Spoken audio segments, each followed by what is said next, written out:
I was recently asking myself the question, what am I? How do I define myself to the world's questions when they ask me, what are you? What do you do? I don't say I'm a psychotherapist. I'm not a psychotherapist anymore and haven't been for more than 14 years. But that was really the last time in my life that I could answer that question in a very clear, precise, societally understandable way. Now I can't. It's been a long time since I haven't been able to, but recently I thought, just from looking at my life, looking at how I live, how I make money even, I'm an artist.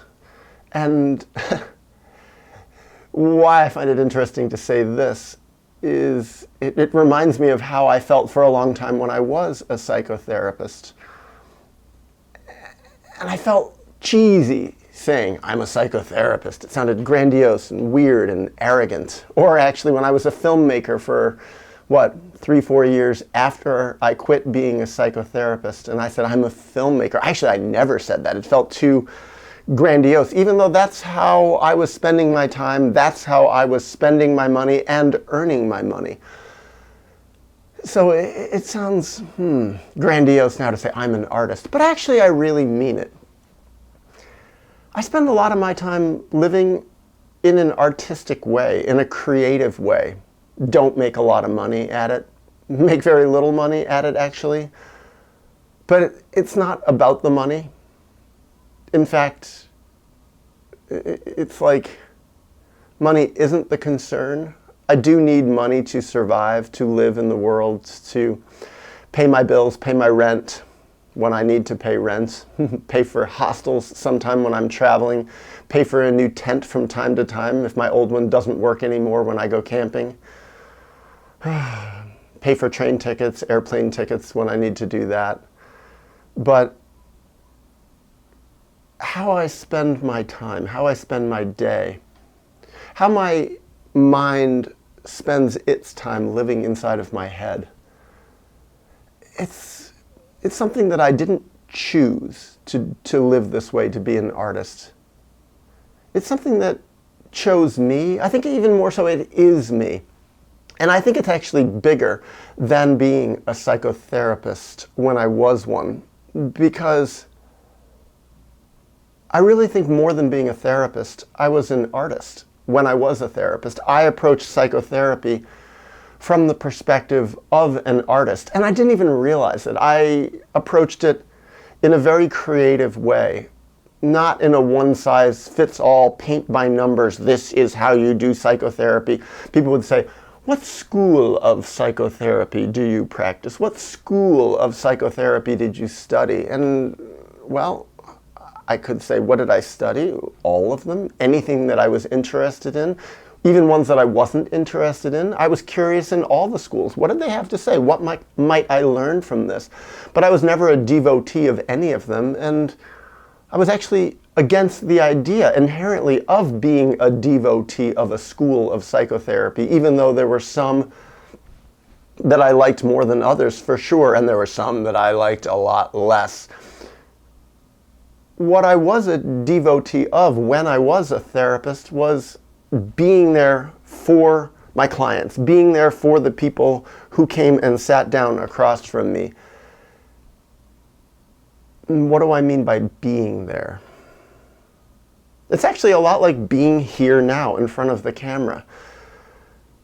Being present, being myself, having a clear mind, having my heart be connected to my mind, being open, being calm, working really hard to get a good night's sleep, every night if possible, knowing myself to the best of my ability, devoting myself to this process. Something I know as an artist, even though it still sounds grandiose to say it, but as an artist is realizing for myself that the art that I'm creating is the highest thing. This representation of some magical creative process, that this is a beautiful end unto itself. And that's how I treated psychotherapy.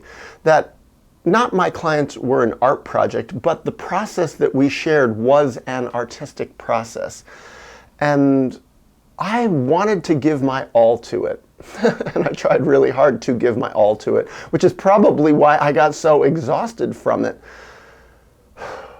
It's probably why a lot of people came back again and again and again, because they got to find that artist within themselves. Or if they had already found that artist within themselves, they found someone who honored that artist, who respected it, who loved it. And I think of so many people in my life who were so threatened by the artist that was me. Even art teachers I had when I was a kid, they said, this is the way to do art. You must paint this way. You must draw this way. You must create art of this size. You must follow this process. And what if it wasn't for me? What if I didn't want to do that? What if I wanted to do it my own way, or think my own way, or write my own stories my way, or have handwriting that was my own way? And heaven forbid, what if I wanted to approach science in an artistic way? I ended up majoring in science in college, in university. I studied biology. I have a degree in biology. And well, I went to this fancy little private liberal arts college that had a very low student-to-teacher ratio, and it was supposed to be a place where the teachers, the professors gave so much attention to the students in an artistic way, but it didn't happen to me. The professors basically didn't like me. I didn't play by their silly little rules. And I realize now it's like I was approaching biology, even chemistry, in an artistic way, in a creative way, thinking outside the box, honoring thinking outside the box. And what I find is that threatens people. People live for comfort. They live for rigidity. Nowadays, I see so much what's called art out in the world, and now I'm saying this because I don't think it's art really, and it's like, I hate it. It's garbage, it's silly, it's weird, it doesn't make any sense. They're not making any point. It's not coming from the soul of the artist. I can feel it. It's coming from some intellectual or even political place, but not from the spirit of who they really are as a person. And it doesn't speak to me. I don't like it. And I think that's why a lot of people do like it, because it's not threatening. It doesn't transmit the message to them. You need to find a self. You need to be who you are. You need to be creative. You need to get out of your box. You need to think bigger. You need to be bigger than your family. My family, my parents were terribly threatened by the inner artist that was me. They wanted me to be small and broken and break off all my exterior parts that got bigger than them. Oh, my mom was so relieved when I studied science, when I studied biology in college. Oh, Daniel's going to get a PhD in biology. That's what she would brag about. My dad would brag about it. But they liked it because it meant that I was never going to be bigger than them, that I would never speak out. And that's what I saw with my fellow biology students. They weren't approaching it as art. They were approaching it as a series of numbers and a series of tasks. And they would go forward to get jobs where they would follow more tasks and bigger tasks and more important tasks. And tasks that had rules defined by people who they didn't know and didn't like. And well, no wonder most of my fellow biology students, now that they have careers, if they're in biology or medicine, they're not happy. They don't like it, because guess what? These careers are not set up to be enjoyed and treasured. It's just following rules to make money, and often lots of money. And what they're supposed to do is enjoy the compensation, not really be connected with what they're doing, not think about it. So I think about now, me as an artist.